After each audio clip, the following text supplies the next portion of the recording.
5년 전인 2014년에 의료보험공단이 의뢰하는 일반 건강검진을 받았습니다.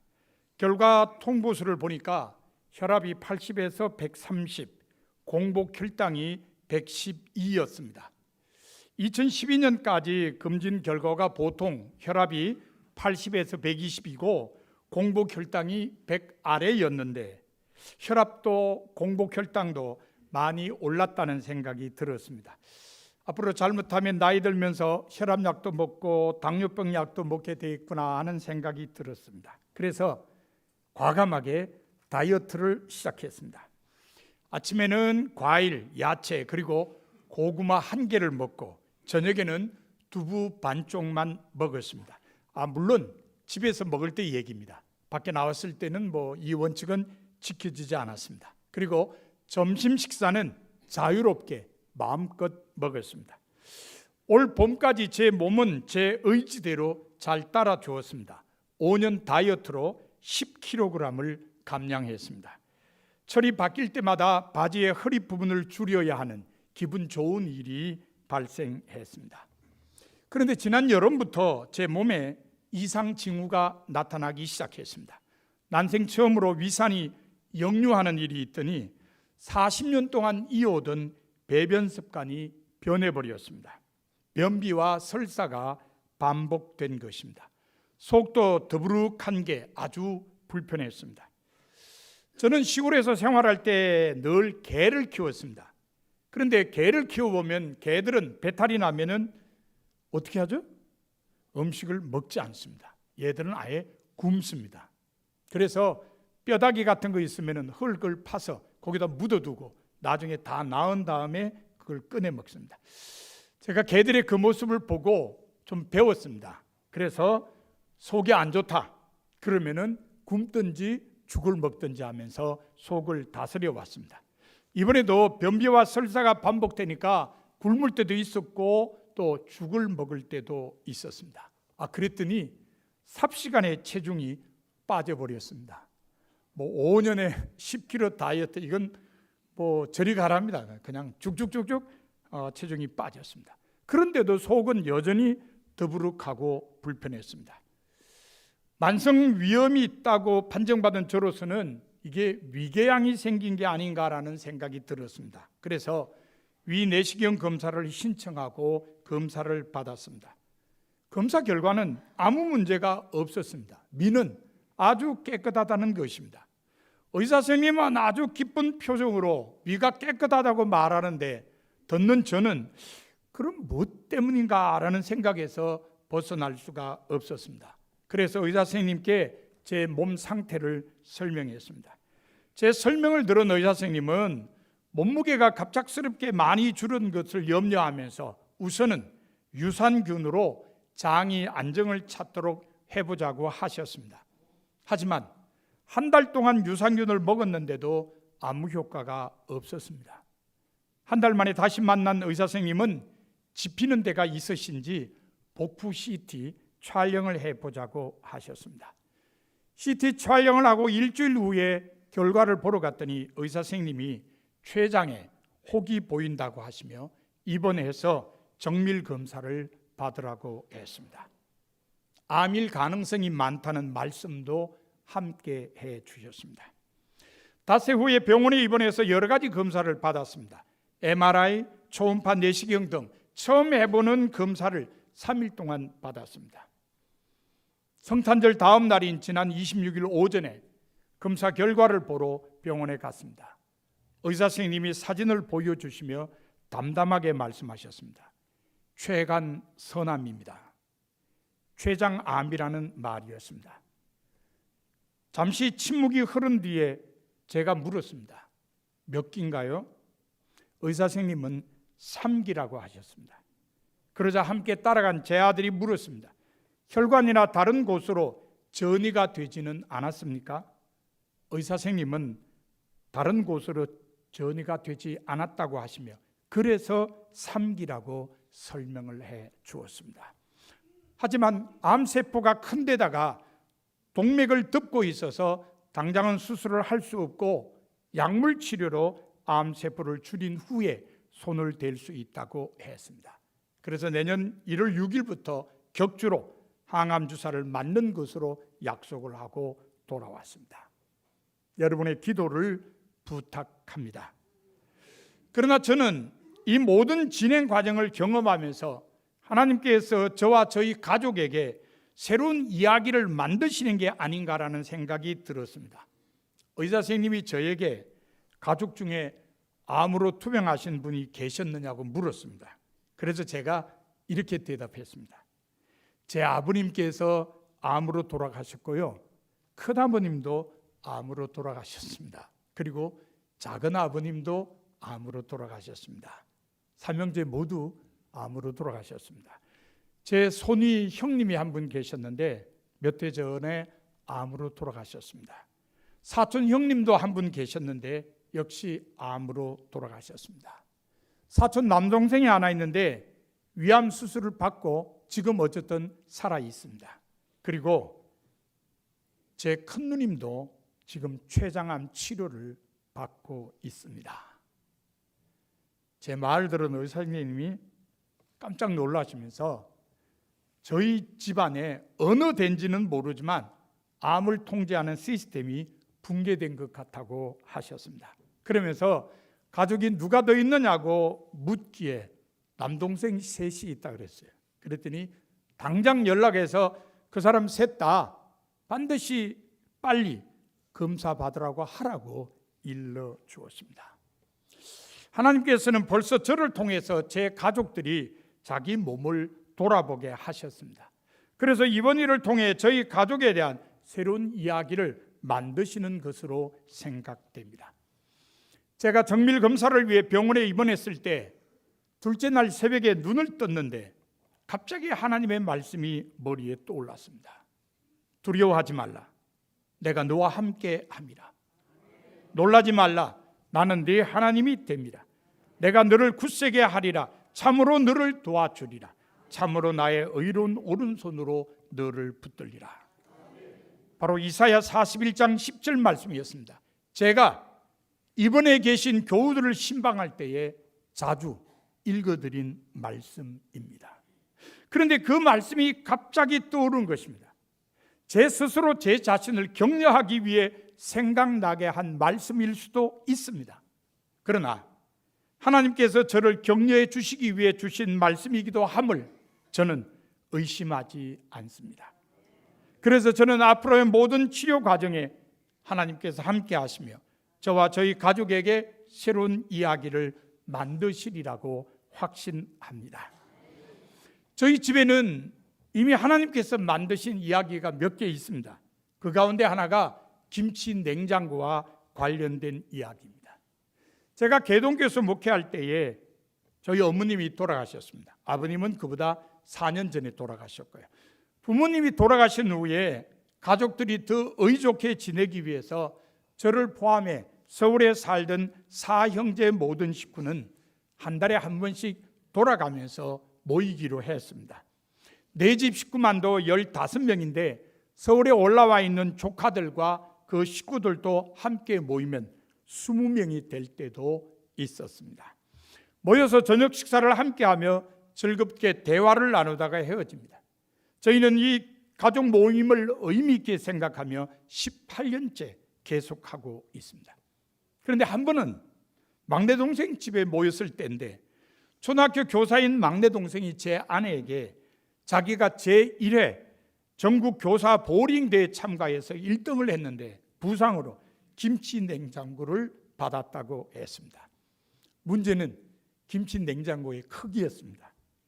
세 식구가 전부인 자기 집에서 쓰기에는 김치 냉장고가 너무 크다는 것입니다.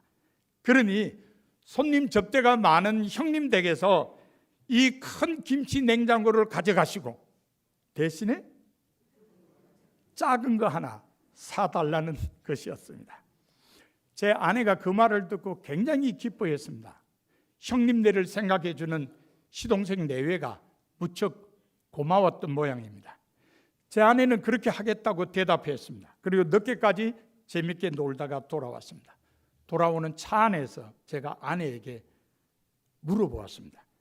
김치 냉장고 작은 거 얼마 하는데?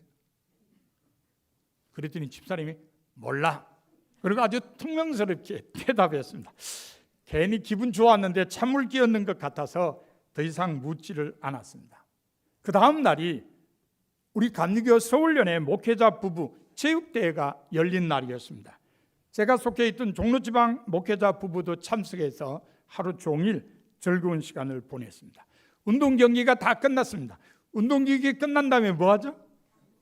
행운권 추첨하자. 역시 서울연에도 행운권 추첨을 했습니다. 저희 부부는 워낙 그런 것에 뽑힌 적이 없어서 그냥 둘이서 잡담을 하며 시간을 보냈습니다.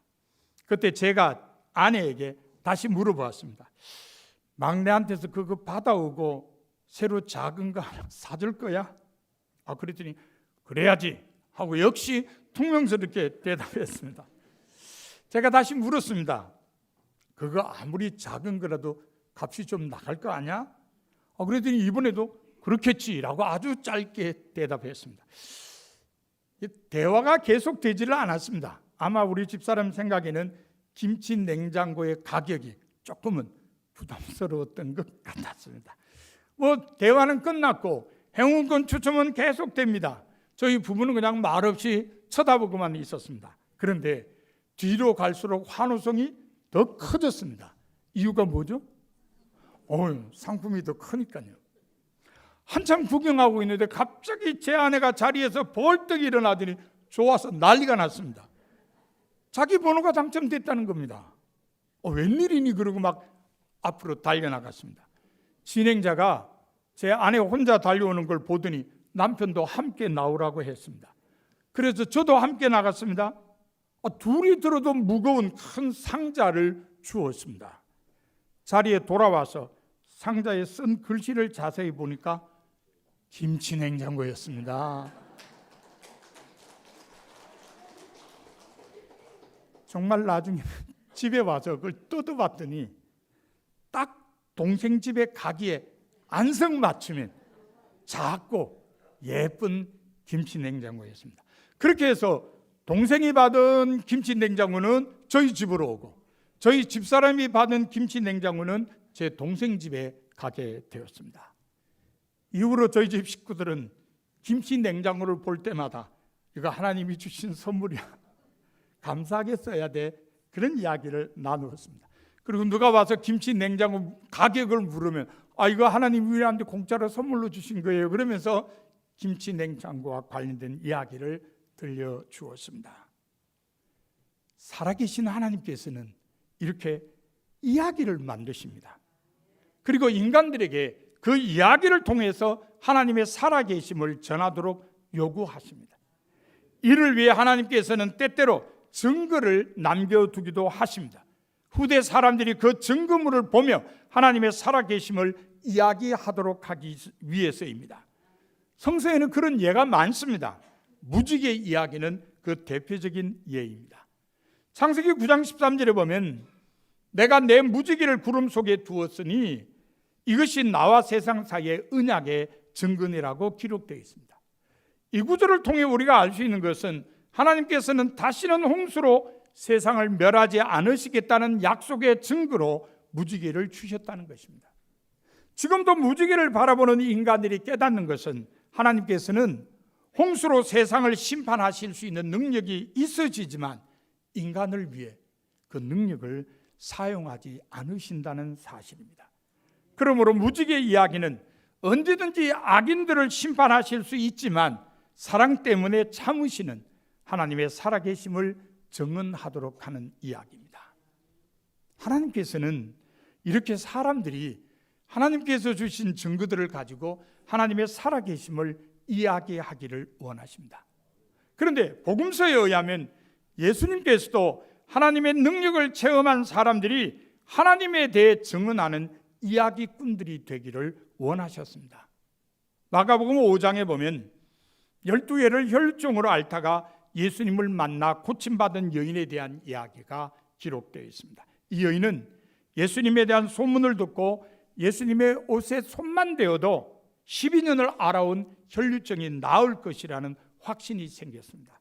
그래서 예수님을 만나기 위해 찾아온 무리 가운데 끼어들어서 예수님의 옷에 가만히 손을 대었습니다. 그 순간 여인은 곧 출혈의 근원이 마르고 몸이 나은 것을 깨달았습니다. 그때 예수님께서 자기에게서 능력이 나간 것을 아시고 누가 내 옷에 손을 대었느냐고 물으셨습니다.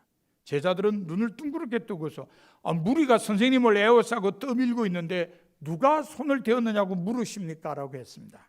그러나 예수님께서는 말없이 그렇게 한 여인을 보려고 둘러보셨습니다. 여인은 두려워 떨면서 예수님께로 나와 엎드려서 모든 사람 앞에 되어진 사실을 모두 말씀드렸습니다. 그러자 예수님께서 여인에게 이렇게 말씀하셨습니다. 딸아, 내 믿음이 너를 구원하였으니 평안히 가라. 내 병에서 놓여 건강할지어다. 이 이야기 속에 나타난 예수님의 관심은 하나님께서 12년 동안을 연료증으로 고생한 이 여인을 고치신 일이 모든 사람에게 알려지는 것이었습니다. 예수님께서는 고침받은 여인의 증언을 통해 모든 사람이 하나님의 살아계심을 증언하는 이야기꾼의 역할을 하도록 하신 것입니다. 이런 예수님이셨기에 사도행전 1장 8절에 의하면 마지막 말씀도 오직 성령이 너희에게 임하시면 너희가 권능을 받고 예루살렘과 온 유대와 사마리아와 땅끝까지 이르러 내 증인이 되리라 였습니다. 예수님께서는 모든 제자가 살아계신 하나님에 대해 증언하는 증인, 곧 이야기꾼이 되기를 원하신 것입니다. 결국 성서가 일관되게 요청하는 일 가운데 하나는 우리 모두가 하나님께서 주신 증거들을 가지고 하나님의 살아계심을 증언하는 이야기꾼들이 되어야 한다는 것입니다. 오늘 본문도 하나님의 살아계심을 증언하는 이야기꾼에 관한 내용입니다. 이 이야기꾼은 선지자 엘리사의 사환인 게하시입니다. 그는 엘리사가 하나님의 능력으로 행하는 많은 일을 보았습니다. 그 중에는 수넴 여인과 관련된 일들도 포함되어 있었습니다. 수넴 여인은 자기 집을 지나다니는 엘리사와 사환 게하시를 위해 음식을 준비하여 그곳을 지날 때에는 하룻밤을 쉬어가도록 배려했습니다. 엘리사는 너무 고마워서 아이가 없는 그 집에 아들이 태어나도록 하나님께 간청했습니다. 엘리사의 기대대로 그 집에 아이가 태어나서 잘 자랐습니다. 그러나 몇 년 후에 갑자기 그 아이가 죽었습니다. 수넴 여인은 나귀를 타고 엘리사에게로 급히 갔습니다. 그리고 엘리사를 모시고 자기 집으로 다시 돌아왔습니다. 그리고 엘리사가 하나님의 능력으로 그 아이를 다시 살리도록 했습니다. 본문 5절에 기록된 죽은 자를 다시 살리신 일이 바로 이것을 말합니다. 게하시가 왕에게 이 이야기를 하고 있을 때에 마침 수넴 여인과 죽었다가 다시 살아난 그 아들이 자기 집과 땅을 찾기 위해 왕 앞에 나타났습니다. 이 얼마나 놀라운 일입니까? 우연이라고 생각되십니까? 아닙니다.